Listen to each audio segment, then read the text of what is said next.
been getting a little bit dark here recently.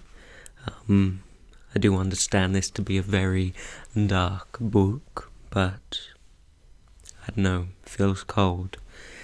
This is book 2, chapter 1, so let's begin now. It was the middle of the morning, and Winston had left the cubicle to go to the lavatory. A solitary figure was coming towards him from the other end of the long, brightly lit corridor. It was the girl with dark hair. 4 days had gone past since the evening when he had run into her outside the junk shop. As she came nearer, he saw that her right arm was in a sling. Not noticeable at a distance because it was of the same colour as her overalls. Probably she had crushed her hand while swinging round one of the big kaleidoscopes on which the plots of the novels were roughed in. It was a common accident in the fiction department. They were perhaps 4 meters apart when the girl stumbled and fell almost flat on her face. A sharp cry of pain was wrung out of her. She must have fallen right on the injured arm. Winston stopped short. The girl had risen to her knees. Her face had turned a milky yellow colour, against which her mouth stood out redder than ever. Her eyes were fixed on his with an appealing expression that looked more like fear than pain. A curious emotion stirred in Winston's heart. In front of him was an enemy who was trying to kill him. In front of him also was a human creature, in pain and perhaps with a broken bone. Already he had instinctively started forward to help her. In that moment when he had seen her fall on the bandaged arm, it had been as though he felt the pain in his own body. "You're hurt," he said. "It's nothing. My arm, it'll be all right in a second." She spoke as though her heart were fluttering. She had suddenly turned very pale. "You haven't broken anything?" "No, I'm all right. It hurt for a moment, that's all." She held out her free hand to him, and he helped her up.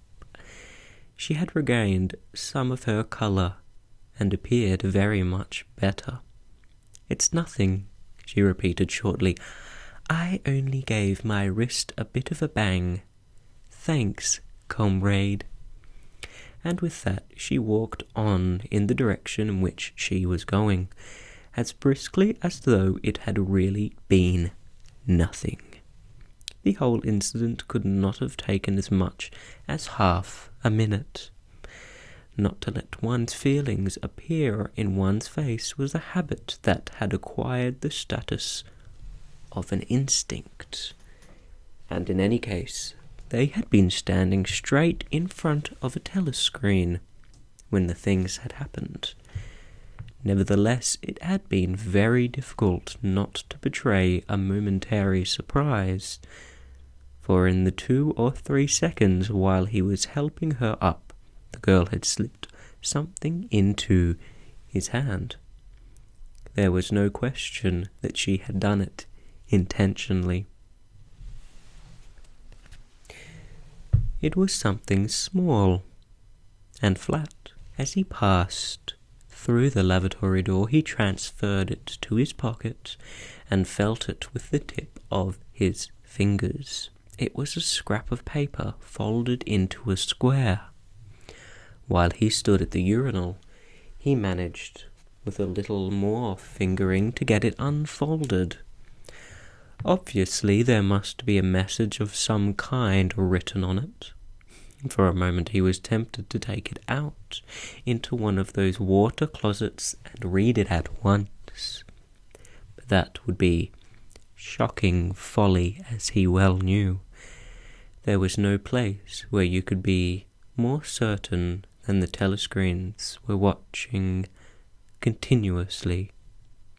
He went back to his cubicle, sat down, threw the fragment of paper casually among the other papers on the desk, put on his spectacles, and hitched the speakwrite towards him. 5 minutes, he told himself, 5 minutes at the very least. His heart bumped in his breast with frightening loudness. Fortunately, the piece of work he was engaged on was mere routine, the rectification of a long list of figures not needing close attention. Whatever was written on the paper, it must have some kind of political meaning.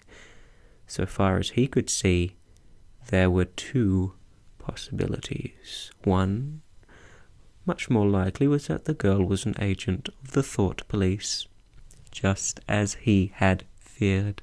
He did not know why the thought police would choose to deliver their messages in such a fashion, but perhaps they had their reasons. The thing that was written on the paper might be a threat, a summons, an order to commit suicide, a trap of some description. But there was another, wilder possibility that kept raising its head, though he tried vainly to suppress it. This was that the message did not come from the thought police at all, but from some kind of underground organization. Perhaps the Brotherhood existed after all. Perhaps the girl was a part of it. No doubt the idea was absurd, but it had sprung into his mind in the very instant of feeling the scrap of paper in his hand. It was not till a couple of minutes later that the other, more probable explanation had occurred to him. And even now, though his intellect told him that the message probably meant death, still, that was not what he believed, and the unreasonable hope persisted, and his heart banged, and it was with difficulty that he kept his voice from trembling as he murmured his figures into his speakwrite. He rolled up the completed bundle of work and slid it into the pneumatic tube. 8 minutes had gone by. He readjusted his spectacle on his nose, sighed, and drew the next batch of work towards him, with the scrap of paper on top of it. He flattened it out.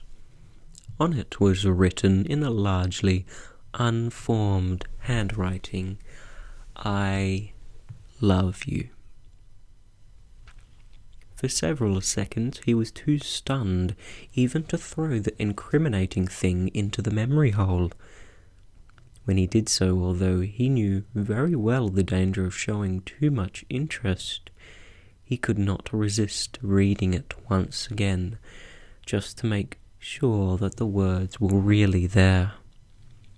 For the rest of the morning it was very difficult to work. What was even worse than having to focus his mind on a series of niggling jobs was the need to conceal his agitation from the telescreen. He felt as though a fire were burning in his belly. Lunch in the hot, crowded, noise-filled canteen was torment. He had hoped to be alone for a little while during the lunch hour, but as bad luck would have it, the imbecile Parsons flopped down beside him, the tang of his sweat almost defeating the tinny smell of stew, and kept up a stream of talk about the preparations for Hate Week.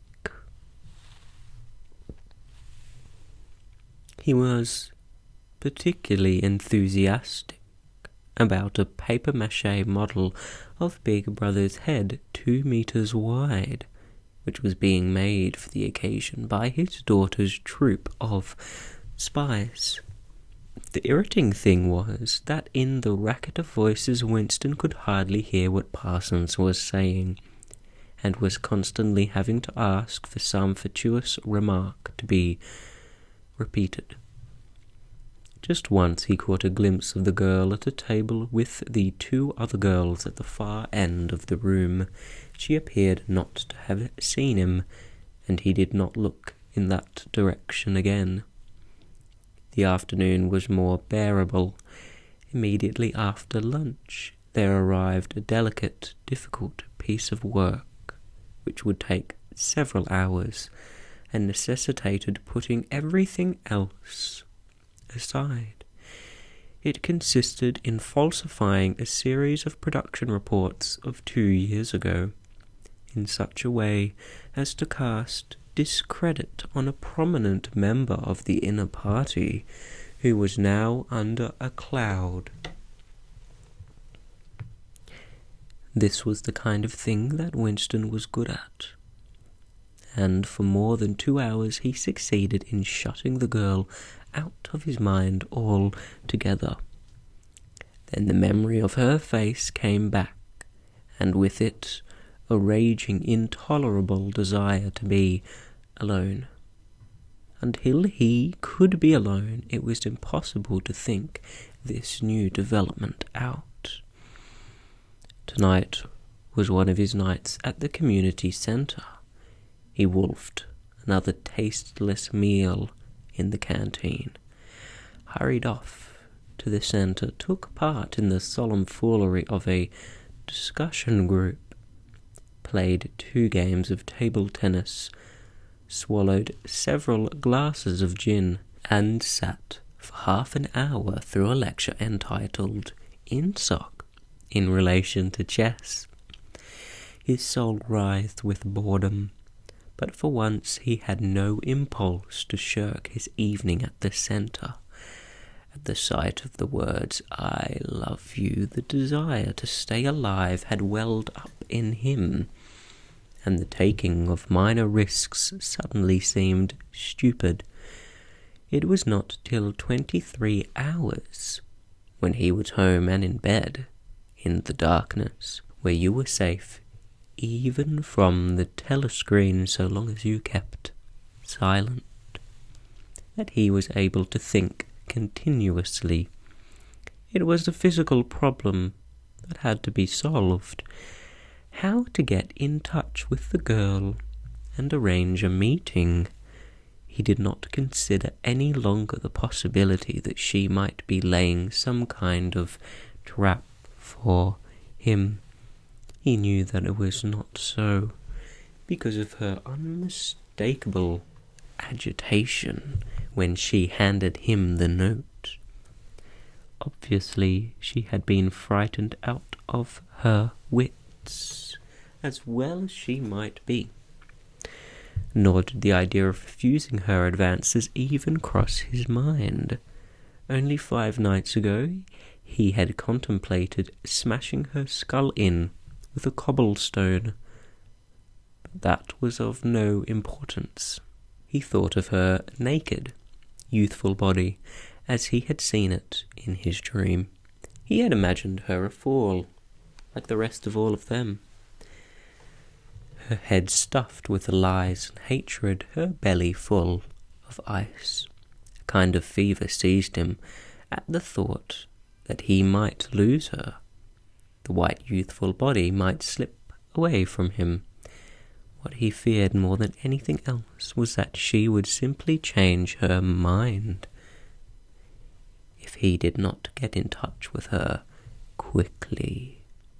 But the physical difficulty of meeting was enormous. It was like trying to make a move at chess when you were already mated.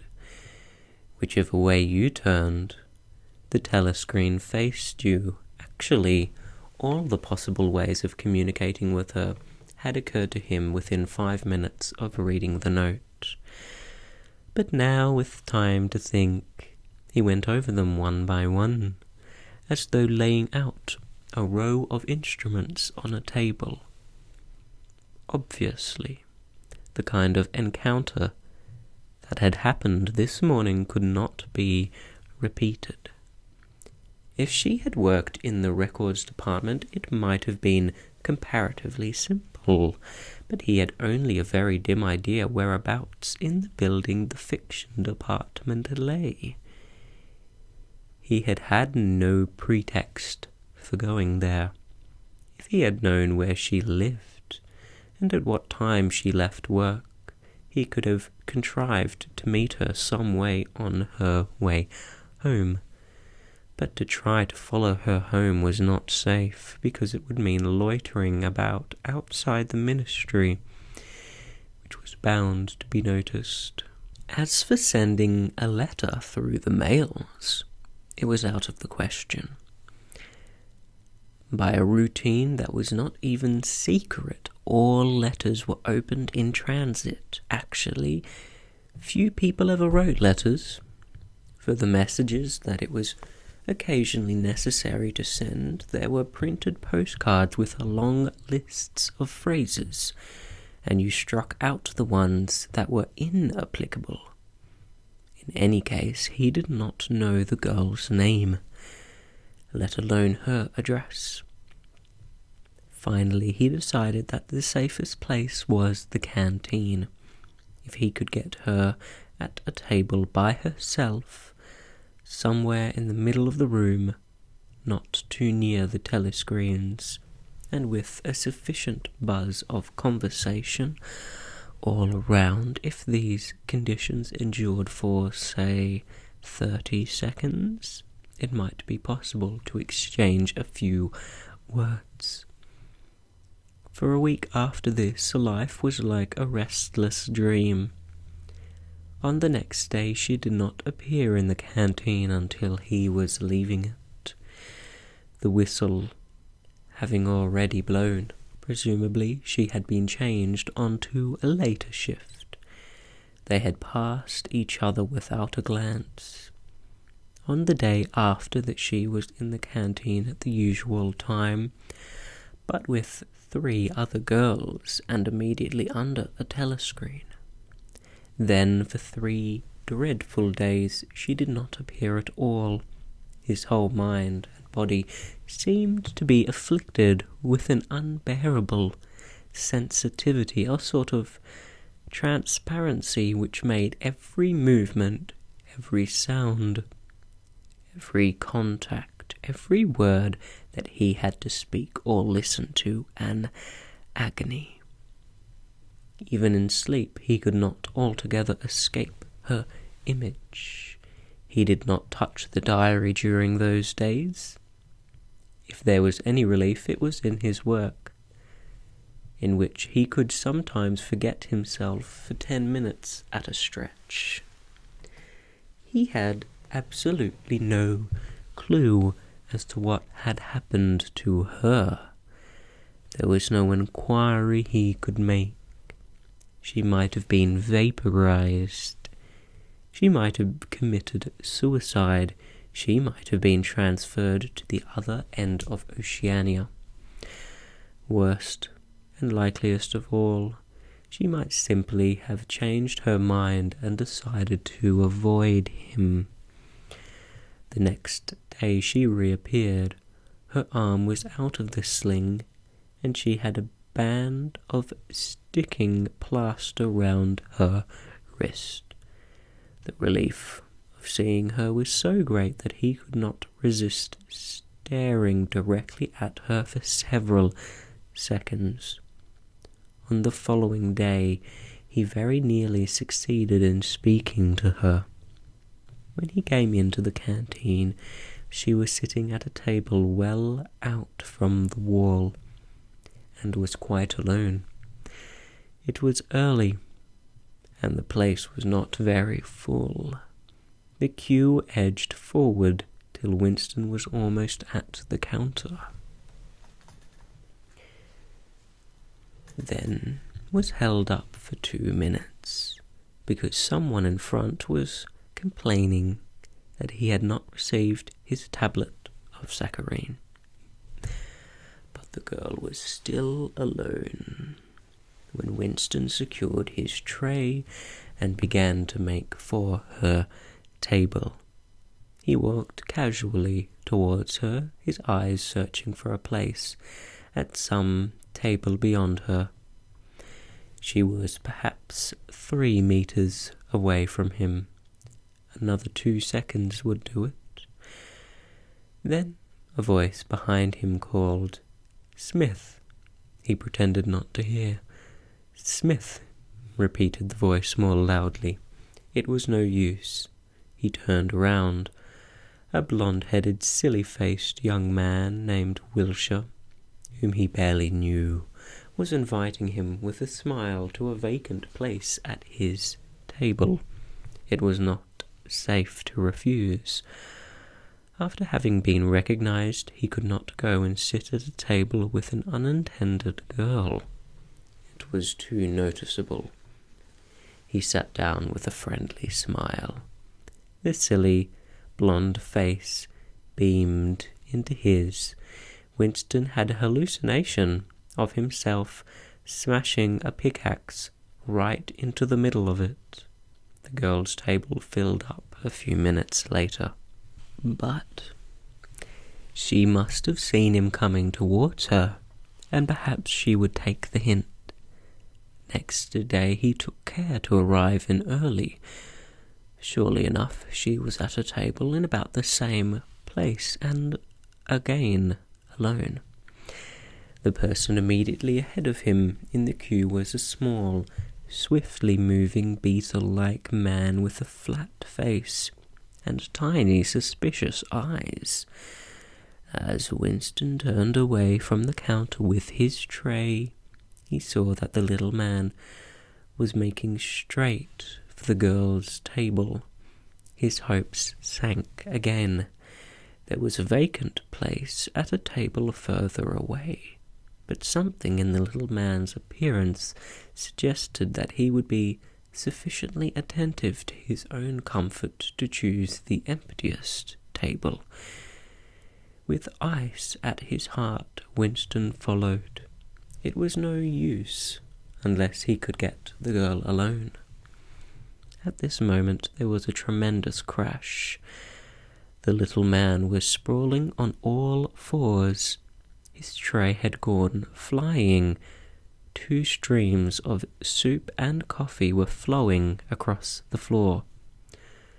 He started to his feet with a malignant glance at Winston, whom he evidently suspected of having tripped him. But it was all right. 5 seconds later, with a thundering heart, Winston was sitting at the girl's table. He did not look at her. He unpacked his tray and promptly began eating. It was all important to speak at once before anyone else came, but now a terrible fear had taken possession of him. A week had gone by since she first approached him. She would have changed her mind. She must have changed her mind. It was impossible that this affair should end successfully. Such things did not happen in real life. He might have flinched altogether from speaking if, at this moment, he had not seen Ampleforth, the hairy-eared poet, wandering limply round the room with a tray, looking for a place to sit down. In his vague way, Ampleforth was attached to Winston, and would certainly sit down at his table if he caught sight of him. There was perhaps a minute in which to act. Both Winston and the girl were eating steadily. The stuff they were eating was a thin stew, actually a soup of haircut beans. In a low murmur, Winston began speaking. Neither of them looked up. Steadily they spooned the watery stuff into their mouths, and between spoonfuls exchanged the few necessary words in low, expressionless voices.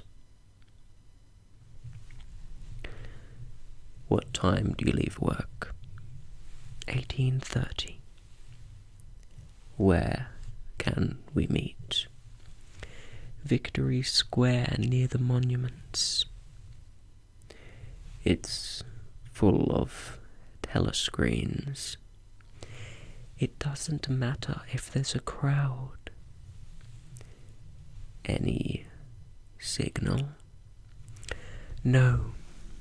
Don't come up to me until you see me among a lot of people, and don't look at me, just keep somewhere near me." "What time?" 19 hours. "All right." Ampleforth failed to see Winston and sat down at another table. They did not speak again, and so far as it was possible for two people sitting on opposite sides of the same table, they did not look at one another. The girl finished her lunch quickly and made off while Winston stayed to smoke a cigarette. Winston was in Victory Square before the appointed time. He wandered round the base of the enormous fluttered column, at the top of which Big Brother's statue gazed southward towards the skies where he had vanquished the Eurasian aeroplanes. The East Asian aeroplanes it had been only a few years ago. In the Battle of Airstrip 1, in the street in front of it, there was a statue of a man on horseback, which was supposed to represent Oliver Cromwell. At 5 minutes past the hour, the girl had still not appeared. Again the terrible fear seized upon Winston. She was not coming. She had changed her mind. He walked slowly up to the north side of the square and got a sort of pale-coloured pleasure from identifying St. Martin's Church, whose bells, when it had bells, had chimed, "You owe me 3 farthings." Then he saw the girl standing at the base of the monument, reading or pretending to read a poster which ran spirally up the column. It was not safe to go near her until some more people had accumulated. There were telescreens all around the pediment, but at this moment there was a din of shouting with a zoom of heavy vehicles from somewhere to the left. Suddenly, everyone seemed to be running across the square. The girl nipped nimbly round the lions at the base of the monument and joined in the rush. Winston followed.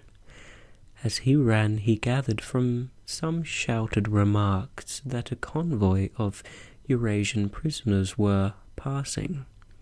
Already a dense mass of people were blocking the south side of the square.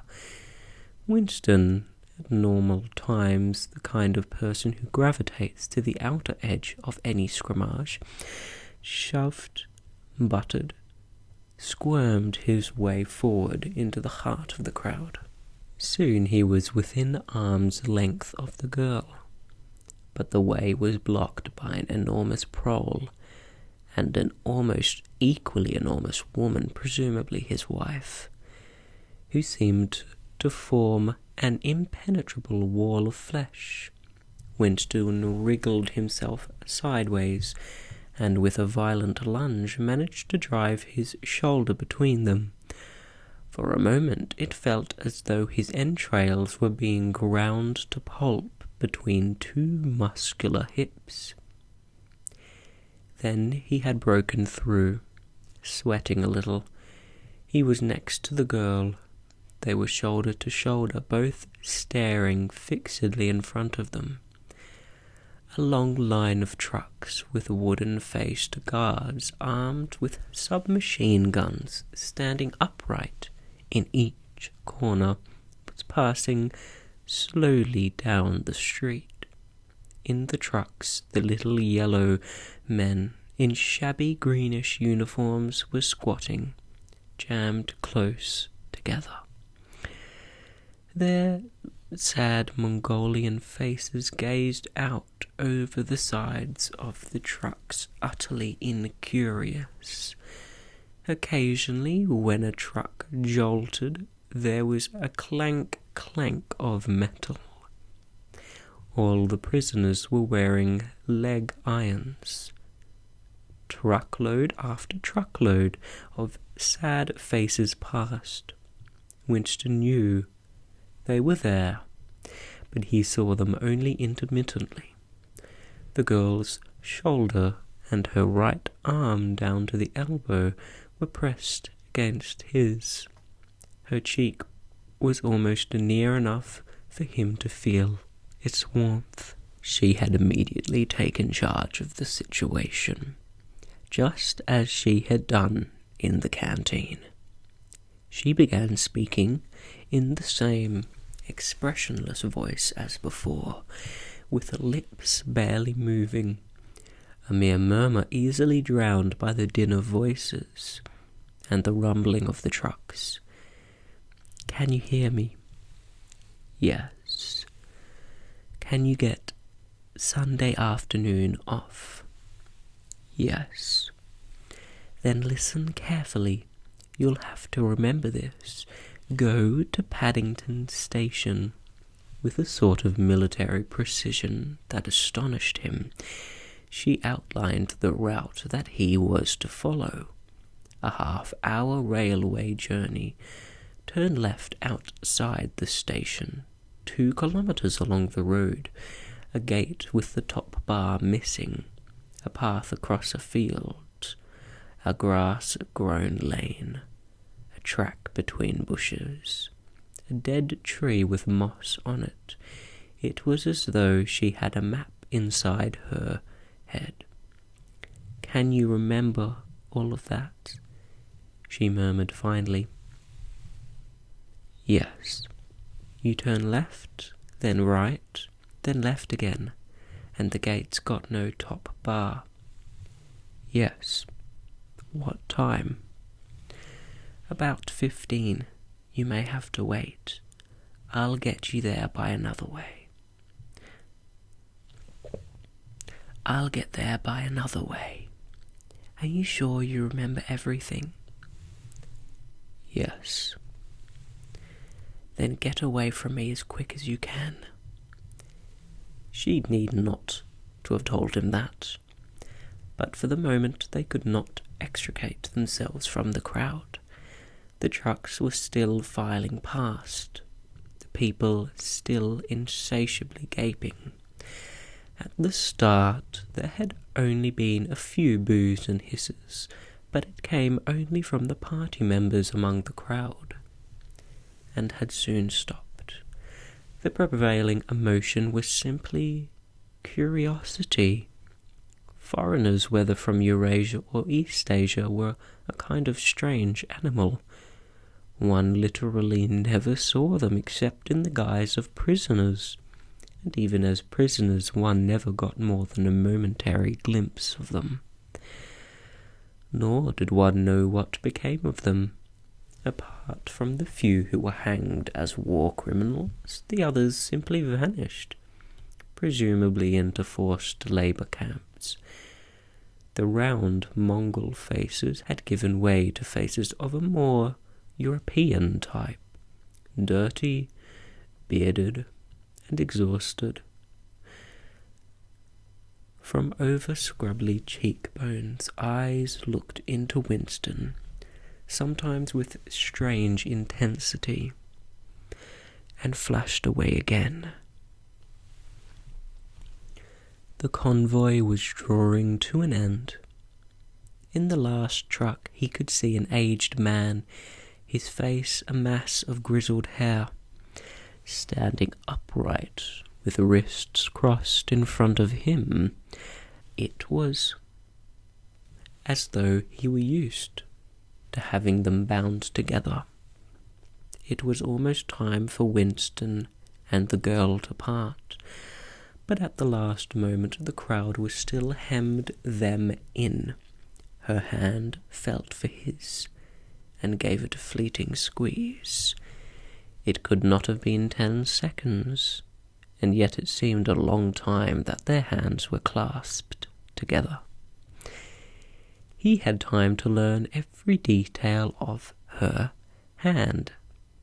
He explored the long fingers, the shapely nails, the work-hardened palm with its row of calluses, and the smooth flesh under her wrist. Merely from feeling it, he would have it known by sight. In the same instant, it occurred to him that he did not know what colour the girl's eyes were. They were probably brown, but people with dark hair sometimes had blue eyes. To turn his head and look at her would have been inconceivable folly. With hands locked together, invisible among the press of bodies, they stared steadily in front of them, and instead of the eyes of the girl, the eyes of the aged prisoner gazed mournfully at Winston out of nests of hair.